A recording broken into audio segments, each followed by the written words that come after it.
Bonsoir à tous et à toutes. Merci de nous rejoindre une fois encore sur Afro Info 243. Nous allons commencer dans le territoire de Walikale, plus précisément dans la province du Nord Kivu, où les rebelles du M23, comme je l'ai évoqué, veulent éteindre leur zone d'influence. Et c'est là ils doivent attaquer pour déloger les résistants Wazalendo, voire même l'armée congolaise. Mais c'est impossible pour ces rebelles du M23 qui sont soutenus par l'armée rwandaise. Ils ont lancé encore une attaque sur les positions des patriotes Wazalendo dans le village de Koubi. Là, nous sommes dans le groupement de Kisimba, territoire toujours de Walikale, dans la province du Nord Kivu. Alors, selon les sources coutumières locales, l'attaque intervenue dans la matinée, et cette attaque a ciblé une position des résistants Wazalendo qui se trouve dans le village de Kilaou, dans la localité de Banakundi, non loin d'Iteya Mpeti. Alors, qu'est-ce qui est arrivé après avoir lancé cette attaque contre les positions des résistants Wazalendo? Alors, les sources locales continuent à affirmer continuent même à préciser que les rebelles du M23 soutenus par l'armée rwandaise qui ont lancé cette offensive en vue de reprendre le contrôle des positions des Wazalendo qui se trouvent au niveau de Kilaou et Koubi. Et ces rebelles ont été repoussés jusqu'à Iteya et Mpeti par les Wazalendo qui les ont repoussés. Et jusque-là, les villages de Iteya, Mpeti et Koubi restent toujours sous contrôle des patriotes Wazalendo. Jusqu'à présent, les collines Siriplomba, Koubi restent toujours entre les mains des résistants Wazalendo. Les rebelles du M23, malgré qu'ils ont déployé tous leurs efforts sur cet axe pour prendre encore le contrôle de cet axe, sachant que peut-être qu'ils savaient que les Wazalendo ne se trouvaient pas sur cet axe de Koubi vers Petit, vers Kilaou.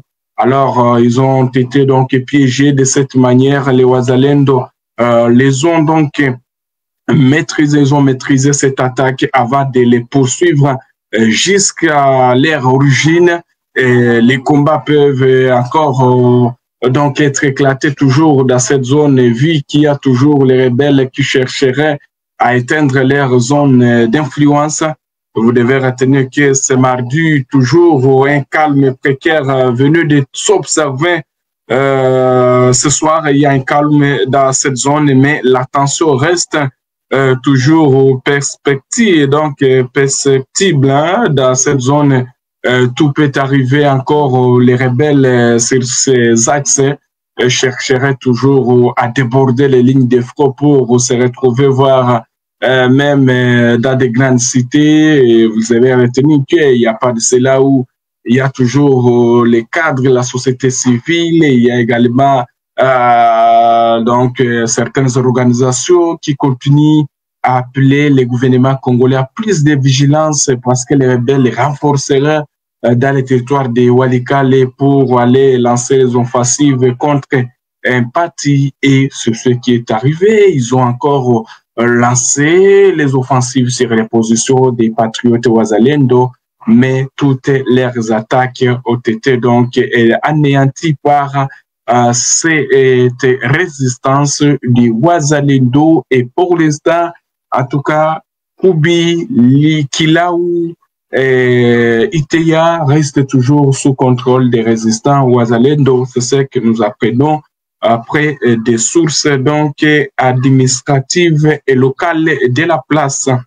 Alors, on va parler toujours de cette situation qui est caractérisée par des violents affrontements dans les territoires des Rutshuru. Également, les calmes règnent après une journée de combat du côté de Bifura dans les territoires de Rutshuru, dans la chefferie de Bwito, où les rebelles du M23 ont tenté encore de lancer les offensives contre les positions des patriotes Wazalendo, mais leur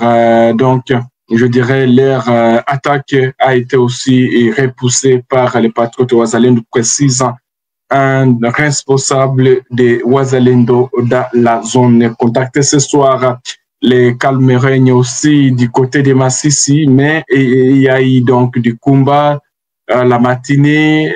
Jusque-là, nous n'avons pas encore les bilans du côté des... il y a eu des combats toujours dans le territoire de Massissi au niveau de Kazinga.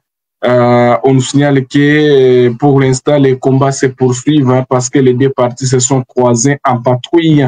Au niveau des Kazinga, la situation reste tendue. Les combats sont encore difficiles pour nous d'établir quelconque bilan car les combats sont en cours. Alors, dans la province du Sud Kivu, si on va voir qu'est-ce qui se passe, la situation donc est calme du côté d'Ouvira.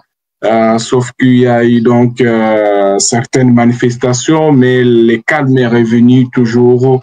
Les forces armées de la RDC maîtrisent la situation et la ville reste toujours calme entre les mains des forces armées de la République démocratique du Congo sur les accès à Miné, Mbérou-Gézi, pas d'affrontement signalé également du côté de Walungu comme Kalehe.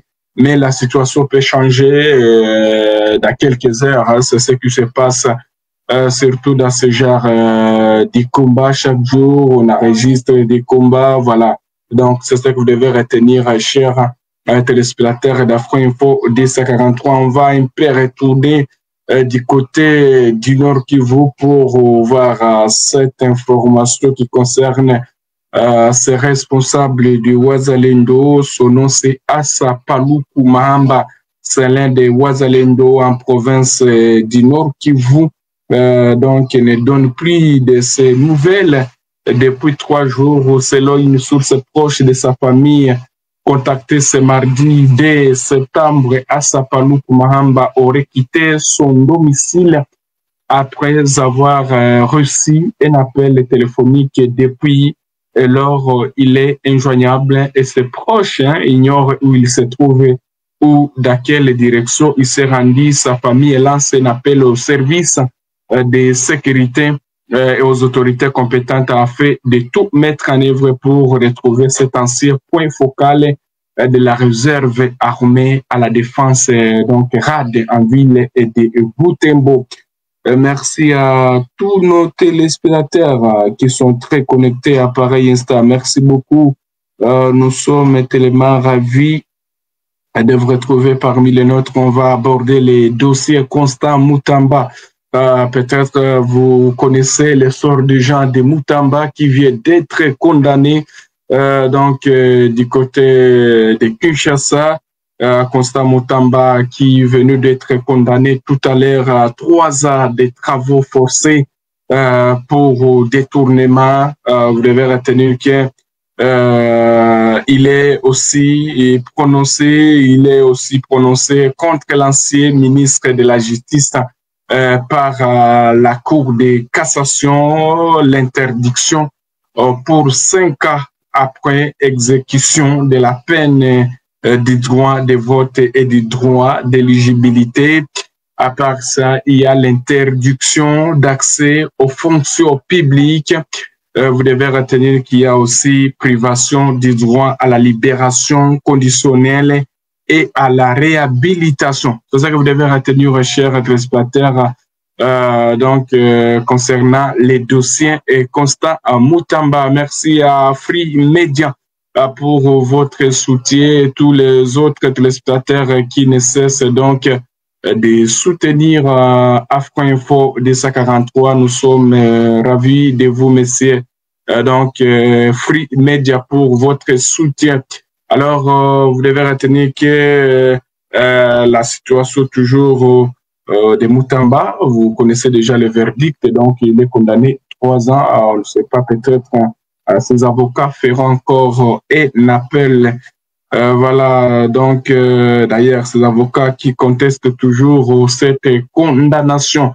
Voilà, et ça a été un grand plaisir pour moi de vous retrouver ce soir pour vous informer de la situation sécuritaire de l'Est de la République démocratique du Congo. Nous sommes arrivés à la fin de cette édition. Merci à vous de nous avoir suivis jusqu'ici.